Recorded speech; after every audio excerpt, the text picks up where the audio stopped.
নমস্কার, সবাই কেমন আছেন? আমি অরিজিতা সুইডেন থেকে আজ আবারও নতুন একটি ভ্লগ নিয়ে। আজকের বারটা হলো শুক্রবার আর এখন বাজে দুপুর 12:30টার মতন। এদিকে আমার স্নান, সকালের ব্রেকফাস্ট সবই কমপ্লিট হয়ে গেছে। ভাবছি একটু গরম গরম চা বানাই।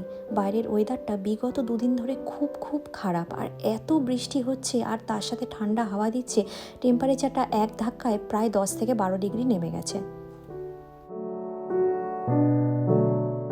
এমন ভেজা স্যাঁতস্যাঁতে ওয়েদারগুলোতে গরম গরম দুধের চা খেলে যেন মনে হয় যে গাটা একটু গরম লাগছে।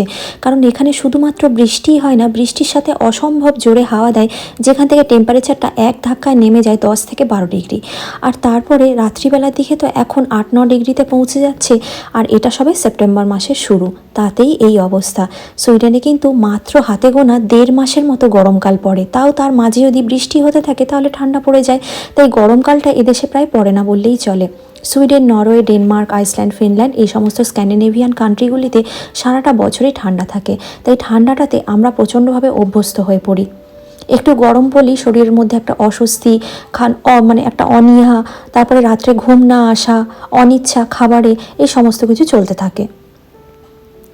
বাবার সাথে ছোটোবেলায় যখন অফিসের কোনো কাজে যেতাম কলকাতায়, তখন দেখতাম যে রাস্তার পাশে চায়ের দোকানগুলোতে এই দুধ চায়ের গন্ধ উড়ে উড়ে আসছে, আর এত খেতে ইচ্ছা করতো। সেই চাগুলোর মধ্যে দেখতাম গোলাপ ফুলের পাপড়ি, তার সাথে আদা, এলাচ এই সমস্ত কিছু দিত।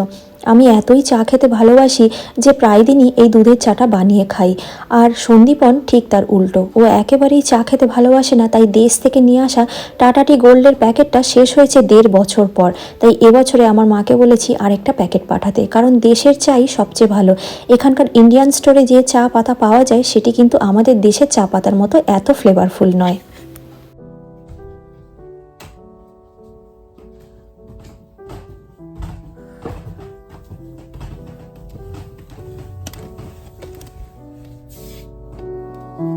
চাটা নিয়ে এখন ওপরে এসে বসেছি একটা বিরাট বড় কাজ সারবো বলে। সেটা হলো আমার পিছনে এই যে ছোট্ট মতন আলমারি মতনটা দেখছেন বা স্টোরেজটা দেখছেন, সেটার মধ্যে জামা কাপড়গুলোর যা অবস্থা হয়ে আছে, বেড়াতে যাওয়ার সময় আমি আর জামা খুঁজে পাই না।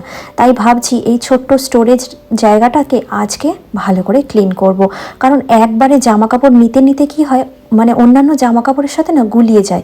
এই জন্য আজকে ভেবেছি এইখানে যা কিছু বাতিল জামা কাপড় রয়েছে যেগুলো আর পরি না সেগুলো বাদ দেব, আর সন্দীপনে যে সমস্ত জামা কাপড়গুলো রয়েছে সেগুলোকে একধারে করব।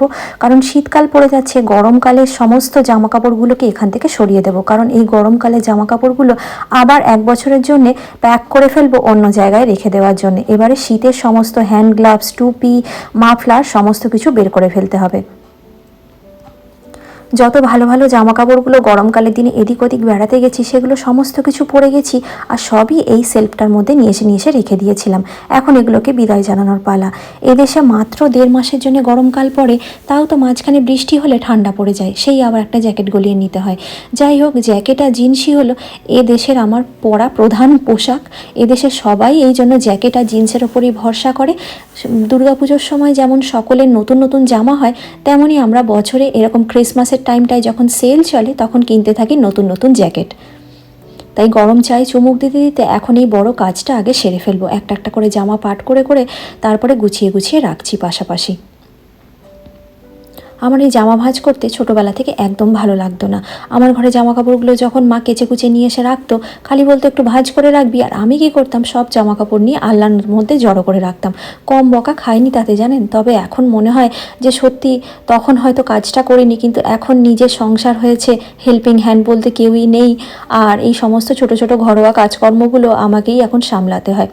প্রথম তো দেশের বাইরে এসে এত কাজ করতে খুব হিমশিম খেতাম, ম্যানেজ করতে পারতাম না, অর্ধেক কাজ বাকি রয়ে যেত, ভিডিওর কাজও সেভাবে সামলাতে পারতাম না।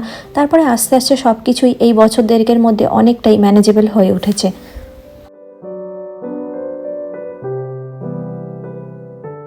এই সেলফটা গোছাতে না আসলে আমার অত্যন্ত পছন্দের একটি জামা আমি অনেক দিন ধরে খুঁজে চলেছি, সেটা পাচ্ছিলামই না, জানেন। অন্য জামার ভিতরে ঢুকে বসেছিল, আর আজকে এটা গোছাতে গিয়ে সেই জামাটাও পেয়ে গেলাম। যাক, মোটামুটি গোছানো রেডি।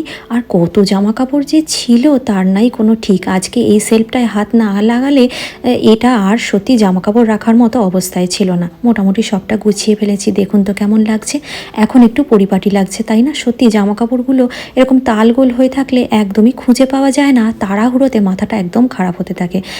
ডান দিকটা রেখেছি সন্দীপনের সমস্ত জামা কাপড় আর বাঁ দিকটা রেখেছি আমার জামা কাপড়। আমাদের এই রেন্টেড অ্যাপার্টমেন্টটার মধ্যে একটা ছোট্টখাটো ডিশওয়াশার রয়েছে, কিন্তু সারাদিনের আমাদের ব্রেকফাস্টের বাসন বলুন অথবা লাঞ্চে সব মিলিয়ে অত বাসন ডিশওয়াশারে ঢোকে না। সেই জন্য মাঝে মধ্যে দিনের মাঝামাঝি সময়গুলোতে কিছু কিছু বাসন আমি মেজে রাখার চেষ্টা করি। তাই এখন কয়েকটা প্লেট বাটি যেগুলো রয়েছে সেগুলো একটু ধুয়ে রাখবো। আর এদিকে সন্দীপনও অফিস থেকে চলে এসছে। অত্যন্ত জোরে বৃষ্টি এবং তার সাথে দমকা হাওয়া বইছে বাইরে। তবে একবার আমাকে একটু দোকানের দিকে যেতেই হবে।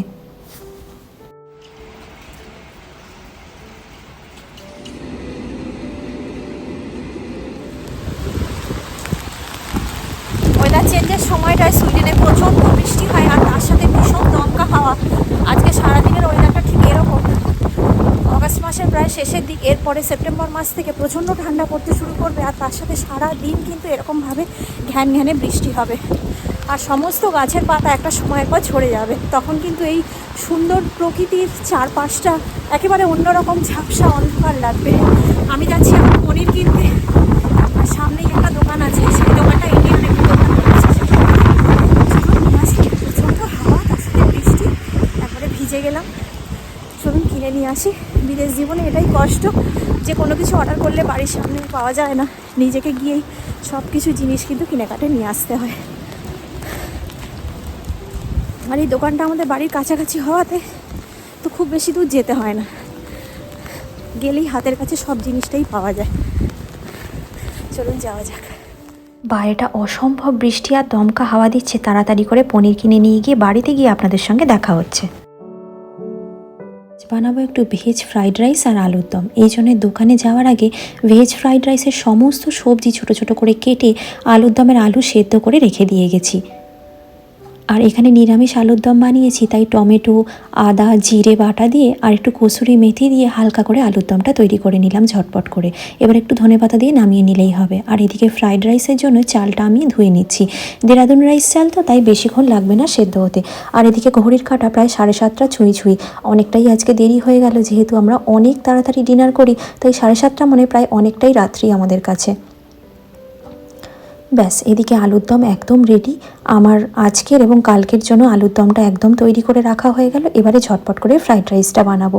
ভাতটা এদিকে হয়ে গেছে, ভাতের ফ্যানটা ঝরতে দিয়ে কড়ার মধ্যে দিয়ে দিলাম একটু ঘি, আর তার মধ্যে গোটা গরম মশলা একটু জয়িত্রী দিয়েছি ভালো গন্ধ হওয়ার জন্যে।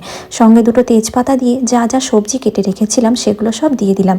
যেমন দিয়েছি কিছু ফ্রোজেন মটরশুঁটি, তার সাথে কপি দিয়েছি, আর ক্যাপসিকাম দিয়েছি, গাজর দিয়েছি, আর ছোট ছোট করে কেটে রাখা পনির দিয়েছি। আর তার সাথে দিলাম একটু কাজু আর কিশমিশ। এই ফ্রাইড রাইসটা খেতে খুব ভালো লাগে, আলুর দম ছাড়াই বা কোনো রকম কোনো সাইড ডিশ ছাড়াই শুধুই খেয়ে ফেলা যায়। এবার এই ভালো করে পরিমাণটা নুন আর চিনি দিয়ে ভেজে ভাতটা মিশিয়ে নিয়েছি। আজকে উপরি পাওনা হিসাবে ছিল দুটো টুনা মাছের বড়া, 4 পিস ছিল ফ্রিজে, তাই দুজনে দুটো গরম করে নিয়েছি। সাথে আলুর দম আর ভেজ ফ্রাইড রাইস। এখন বাজে রাত্রির 8:15। চলুন তাড়াতাড়ি ডিনারটা সেরে নিই। আর সন্দীপন খেয়ে বলল খুবই ভালো হয়েছে। যাক, এটাই হলো এত কষ্ট করে রান্নাবান্না করার পাওনা। তাহলে চলুন ভিডিওটাও তাহলে আজকে এখানেই শেষ করছি। সবাই ভালো থাকবেন, সাবধানে থাকবেন।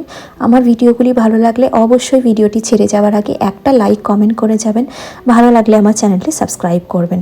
এই ভিডিওটি যদি আপনারা আমার ফেসবুক পেজে দেখে থাকেন, পেজটি কিন্তু অবশ্যই ফলো করে নেবেন। সবাই খুব ভালো থাকবেন, সাবধানে থাকবেন।